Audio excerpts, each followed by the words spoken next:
I should have started this journey about a year ago when I bought this car because it would have made much more sense to see the ups, the downs, the progressions, the slight tweaks, and just the joy. You know, when I look back over the past year since having this car, I've realized I have been chasing things that essentially I didn't actually want. And the little enjoyment that this piece of metal and steel and glass and electronics has given me has really changed my perspective. And now that I don't have the car on the roads, I still have the car, but now I don't have the car on the road, it's really lit a fire in me to change things in my operations, change things in what I want to do going forward on YouTube. And I've put these pictures and video into this video as my first one, just to pretty much show you like some insights into, what I've been doing. I've been learning mechanics. I've been learning to work on my own car. As someone who loves cars, Formula One, and just anything fast, I realized that there's an actual enjoyment and fulfillment that you get from tweaking things and fixing things and repairing things, as opposed to just taking it somewhere and somebody that might not care as much as you. But when you work on it yourself, there is an attachment with that work. And even these things like with these bolts, like they were so hard to get. And I realized that even main dealers sometimes don't actually care as much about cars as you. So learning for me has probably been a much better solution. And I've been able to see the car in different aspects, as you can see here. Checking out the exhaust, I was getting the wheel alignment done here. Then saw how bad the exhaust is, which is the next thing on the list.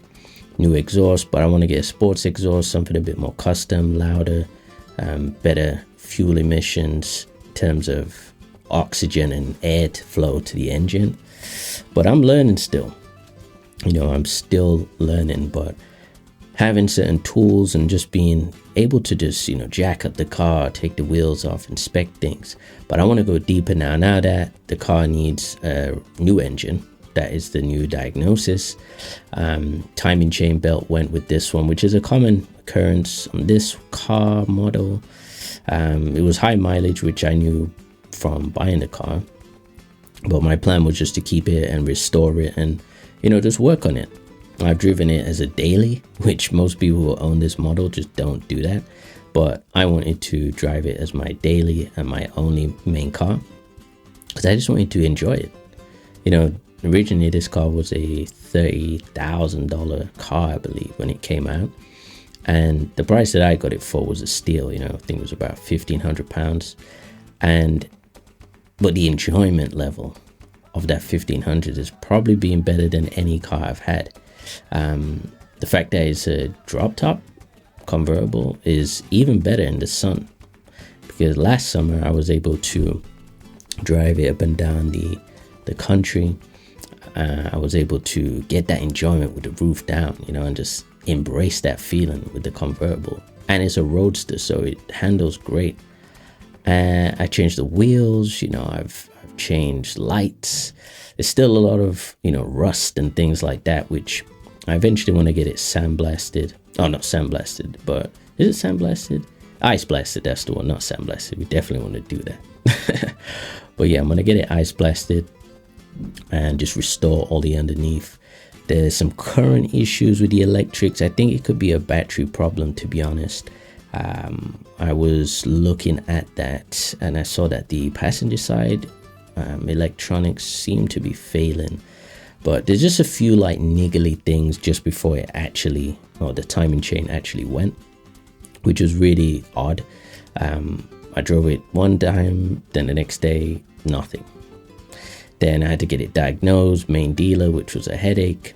Now I've got it back. They've lost some covers and things like that, and it just reminds me, just learn to do certain things. And I think when I replace this engine, I'm going to keep the original one and rebuild that as well, because I think if I can work on it in my own time, slowly get parts, and, you know, just understand the engine itself, then I think that would be a good lesson. I think it would be good content. I think it would be good personal development, all of that good stuff. And as you can see from, you know, the pictures and how I've kept it, like I really love this car. Like, it's a fun car. I love the shape, I love the design, I love the way it drives. And my original thought when I bought this one, which is a 1.8 SLK 200 R171, I know the automatic's faster. There's the AMG, which is the top of the range version of this model. But I figured I would get this one, learn the car before I move to automatic, which can be a bit more problematic in terms of the maintenance when it comes to the I think it's the gears, something to do with the, I can't remember the name at the moment, but anyway, the manual, which I love manual anyway, and I think for a roadster you kind of want that. And it's nippy. It's a 1.8, very quick. Got to fix this headlamp, which I never actually realized was an issue until literally before my car stopped working. So that's on the repair list as well, which I'm not going to do anything now because I've just got it covered. I've just washed it and it's awaiting transportation for its heart transplant, which is the engine. And I found a dealer in Oldham actually who can pretty much do a used engine, 48k miles roughly, or a reconditioned one, which is pretty much new, all new parts, new timing chain, all of that. And that's probably the option I'm going to go for because it will prolong the health of the car. So that is the next step for my restoration project. I've got to get it a new engine. There's some more tools that I need. Definitely getting a diagnostic machine, the Autel, I think it is, specifically for Mercedes, going to get that. I think that'd be a good investment just in general, because I actually want to take this on the road to Europe, hopefully this summer if I can get this done. That is my goal. Here's the AMG GT, something that I want in the fleet. I just love these Mercedes with design. This is when I actually destroyed nearly my bumper and in a car park, which was super annoying. The bumper hung on top of a curve and it literally ripped my front bumper off, which I've had a quote for the left panel, which you can see needs some work. Previous owners had done some filler in it, which is not good. So it needs 2 front wings, I believe, if off memory. Probably going to get the bumper as well, just to get that nice and clean.